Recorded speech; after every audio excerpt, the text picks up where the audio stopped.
আসসালামু আলাইকুম ওয়া রাহমাতুল্লাহি ওয়া বারাকাতুহু। আলহামদুলিল্লাহ ওয়াসসালাতু ওয়াসসালামু আলা রাসূলিল্লাহ ওয়া আলা আলিহি ওয়া আসহাবিহি ওয়া মান ওয়ালা, আম্মা বা'দ। সম্মানিত ছাত্র ভাইরা, আমি এখন আপনাদের সামনে ক্লাস 3-র তাওহীদের ক্লাস আরম্ভ করছি। বিষয় সমসাময়িক সময়ে সমাজে বিদআতের কিছু নমুনা বা দৃষ্টান্ত। বর্তমানে যে সকল বেদাত সমাজে চলছে এর কিছু উদাহরণ তুলে ধরা হবে ইনশাআল্লাহ। এক, রাসূলুল্লাহ সাল্লাল্লাহু আলাইহি ওয়াসাল্লামের জন্ম তারিখে মিলাদুন নবী নামে জন্মদিন বা জন্মবার্ষিকী উদযাপন করা, এগুলো হচ্ছে বেদাত। 2, আল্লাহর নৈকট্য লাভের উদ্দেশ্যে ইবাদতের নতুন নতুন নিয়ম ও পদ্ধতি আবিষ্কার করা, কেননা সময়ের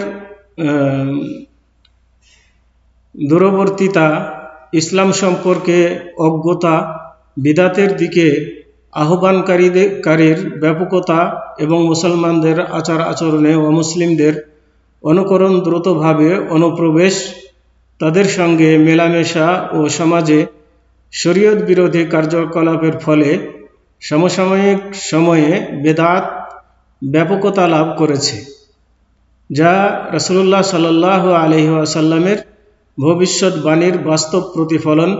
কেননা রাসূলুল্লাহ সাল্লাল্লাহু আলাইহি ওয়াসাল্লাম বলেছেন, লা তাত্তাবিউন্না সুনানা মান কানা ক্বাবলাকুম, অর্থাৎ তোমরা তোমাদের পূর্ববর্তী পথভ্রষ্ট লোকদের পুরোপুরি অনুসরণ করবে। বুখারী ও মুসলিম। তো সমাজে বিভিন্নভাবে, সমাজে ব্যাপকভাবে বেদাতের ছড়াছড়ি চলছে।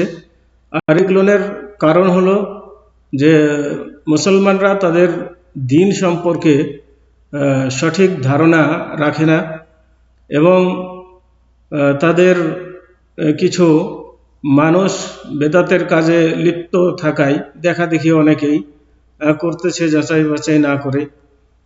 তারপরে অমুসলিমদের আচরণগুলো নিজেদের মধ্যে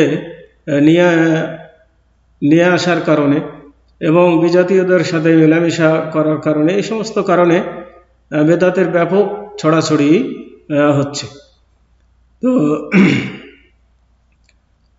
এগুলো হচ্ছে, আর এর থেকে আল্লাহ রাসূল সাল্লাল্লাহু আলাইহি ওয়াসাল্লাম সতর্কবাণী দিয়েছেন যে তোমরা তোমাদের পূর্ববর্তী পথভ্রষ্ট লোকদের পুরোপুরি অনুসরণ করবে, মানে তারা যা করবে তোমরাও তাই করবে।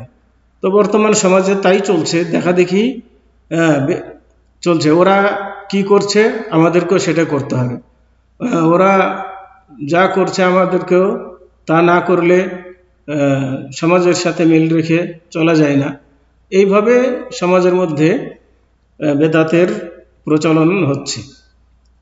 তো এ ধরনের বেদাতগুলোর মধ্যে রবিউল আউয়াল মাসে রাসূলুল্লাহ সাল্লাল্লাহু আলাইহি সাল্লামের জন্মদিবস উপলক্ষে মিলাদ মাহফিল উদযাপন করার ইসলামের বিধান কি সেটা আমাদের জানা দরকার।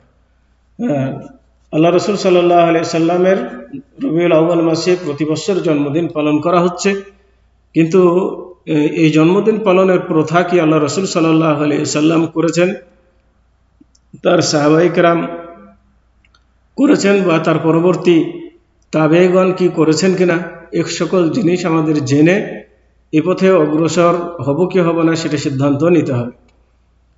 তো আসুন আমরা জেনে নিই, দেখে নিই যে এ ব্যাপারে কি কোরআন হাদিসে কি আছে।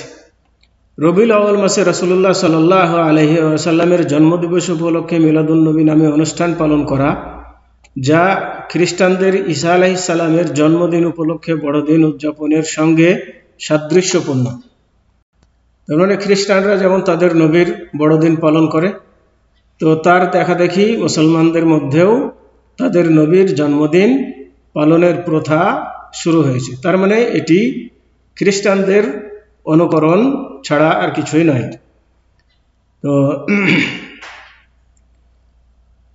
রাসূলুল্লাহ সাল্লাল্লাহু আলাইহি ওয়াসাল্লামের জন্মদিবস উপলক্ষে প্রতি বছর রবিউল আউয়াল মাসে এক শ্রেণীর অজ্ঞ মুসলমান অথবা গুমরাহকারী এক শ্রেণীর আলেম এই দিনে উৎসব পালন করেন। তারা কেউ কেউ অনুষ্ঠানগুলি মসজিদে, বাড়িঘরে অথবা অন্য কোনো নির্ধারিত স্থানে আয়োজন করেন। আর এ সমস্ত উৎসবে অশিক্ষিত সাধারণ লোকদের সমাগম ঘটে থাকে অধিক।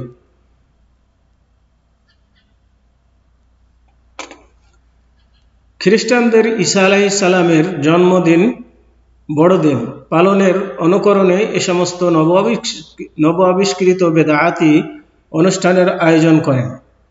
অধিকাংশ ক্ষেত্রে ওই সমস্ত অনুষ্ঠানে বিদআত থেকেও জঘন্য আমল এবং খ্রিস্টানদের সাথে অনুকরণের মাধ্যমে শিরক ও মন্দ কাজ সংগঠিত হয়।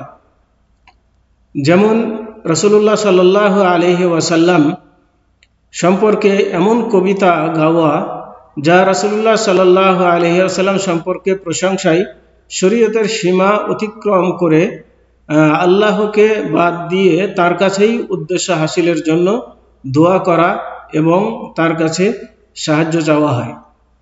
মানে কিছু কিছু এমন কিছু কবিতা পাঠ করা হয় যার মধ্যে রাসূলের কাছে প্রার্থনা করা হয়, যেই প্রার্থনা করা উচিত ছিল আল্লাহ রাব্বুল আলামিনের কাছে, সেটি আল্লাহর কাছে না করে রাসূলের কাছে করা হয়ে থাকে। আর এটি স্পষ্টভাবে শিরক।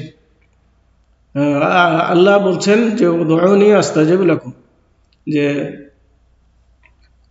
আমাকে তোমরা ডাকো তাহলে আমি তোমাদের ডাকে সাড়া দেব।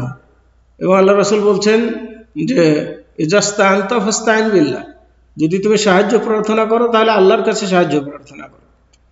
রাসূলের কাছে সাহায্য প্রার্থনা করার কথা আল্লাহ রাসূলও বলেননি, আল্লাহ রাব্বুল আলামিনও বলেননি। অতএব এগুলো শিরকি কাজকর্ম, এতে কোনো সন্দেহ নেই।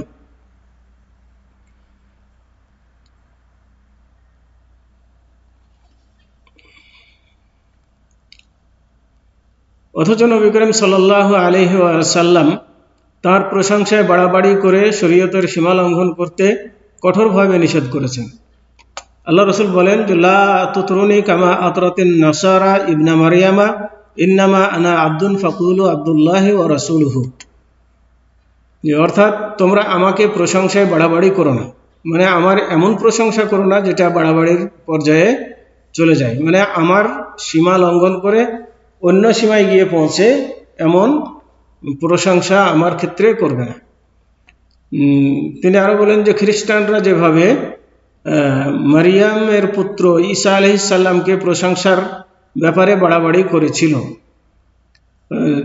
তারা বাড়াবাড়ি করেছিল কি, তারা ঈসা আলাইহিস সালামকে আল্লাহ বানিয়ে নিয়েছে এবং তারা বলেছে ঈসা আলাইহিস সালাম আল্লাহর পুত্র। অতএব তারা আল্লাহর সাথে তাকে শরীক করেছে।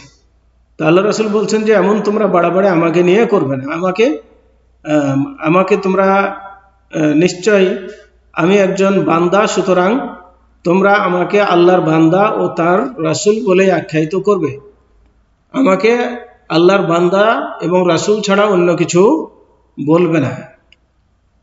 তো এটা হচ্ছে আল্লাহ রাসূল সাল্লাল্লাহু আলাইহি সাল্লাম আমাদেরকে জানিয়েছেন।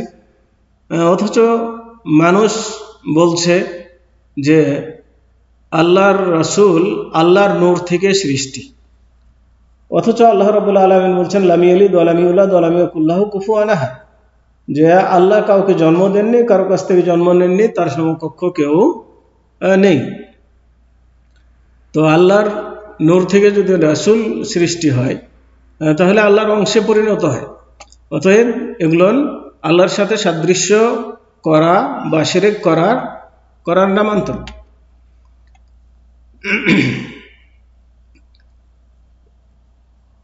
ইতরা বলা হয়, ইতরা শব্দের অর্থ হলো প্রশংসায় বাড়াবাড়ি করা। তো হয়তোবা তারা এ বিশ্বাস করে থাকেন যে তাদের এ সমস্ত বেদাতি অনুষ্ঠানে রাসূলুল্লাহ সাল্লাল্লাহু আলাইহি ওয়াসাল্লামের রূহ হাজির হয় এ সমস্ত অনুষ্ঠানে অসংখ্য নিকৃষ্ট কাজের অন্তর্ভুক্ত হলো, যেমন সম্মিলিতভাবে সুললিত কণ্ঠে সঙ্গীত গাওয়া, তাতে বাদ্যযন্ত্র, তবলা ইত্যাদি ব্যবহার করা, যা ভণ্ড সুফি ও বেদাতীদের জিকির আজকারের পদ্ধতির সাথে মিল রয়েছে, এবং এতে কখনো নারী ও পুরুষের অবাধ মেলামেশা ঘটে, যার দ্বারা ফিতনার সৃষ্টি করে, অনৈতিক ও ব্যভিচারের পথে নিয়ে যায়। তাদের দাবি অনুযায়ী যদিও এই সমস্ত অনুষ্ঠানে যাবতীয় প্রকাশ্য পাপ কাজ মুক্ত করে শুধুমাত্র জনসাধারণের মিলিত হওয়া, খাওয়া আর আনন্দ ফুর্তি প্রকাশের মধ্যেই সীমাবদ্ধ রাখা হয়, তবুও এ কাজ নিঃসন্দেহে এক নব আবিষ্কৃত বেদাত।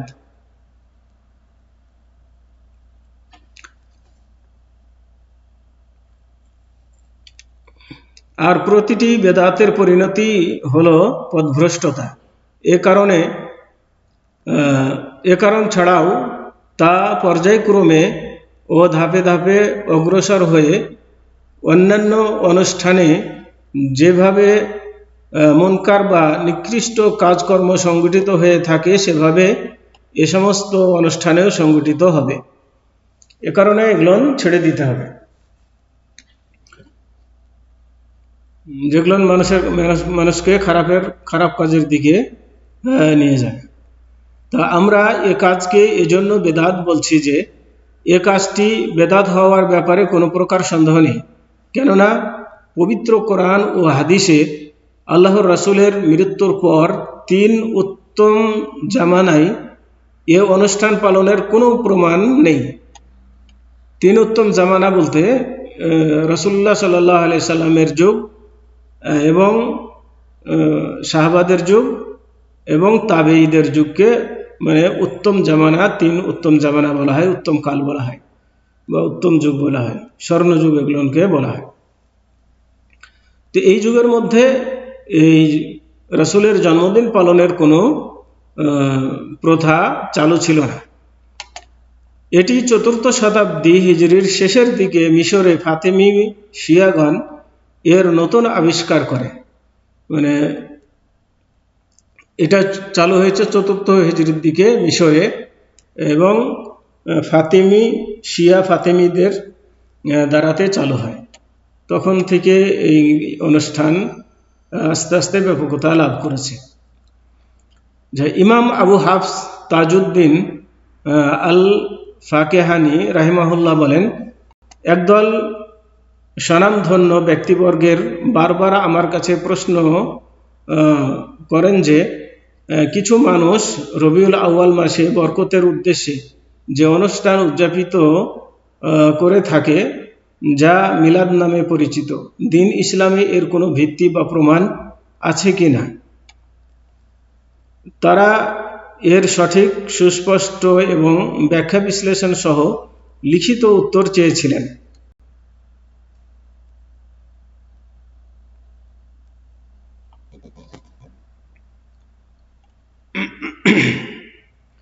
তো আমি উক্ত প্রশ্নের উত্তরে আল্লাহর প্রতি তৌফিক কামনা করে বলেছিলাম, এই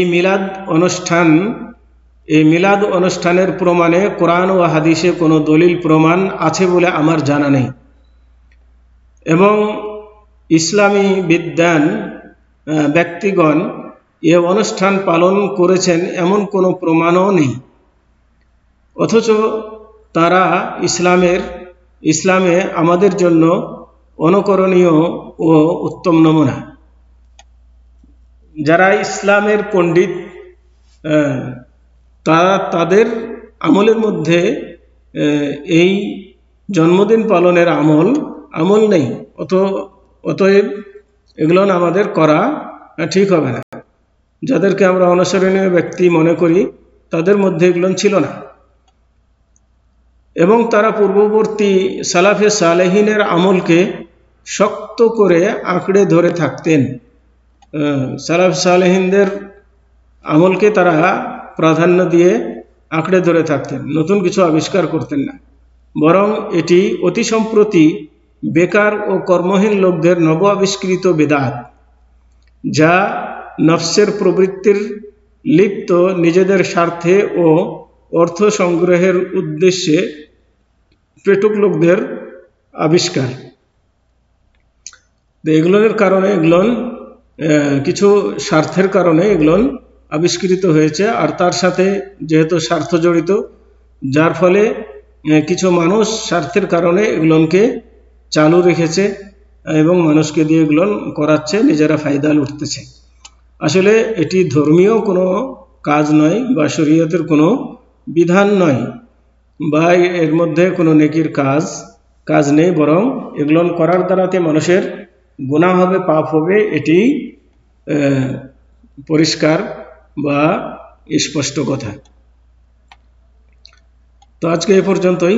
সাল্লাল্লাহু আলা নবিয়িনা মুহাম্মদ ওয়া আলা আলিহি ওয়া আসহাবিহি ওয়া বারিক ওয়া সাল্লাম। আসসালামু আলাইকুম ওয়া রাহমাতুল্লাহি ওয়া বারাকাতুহু।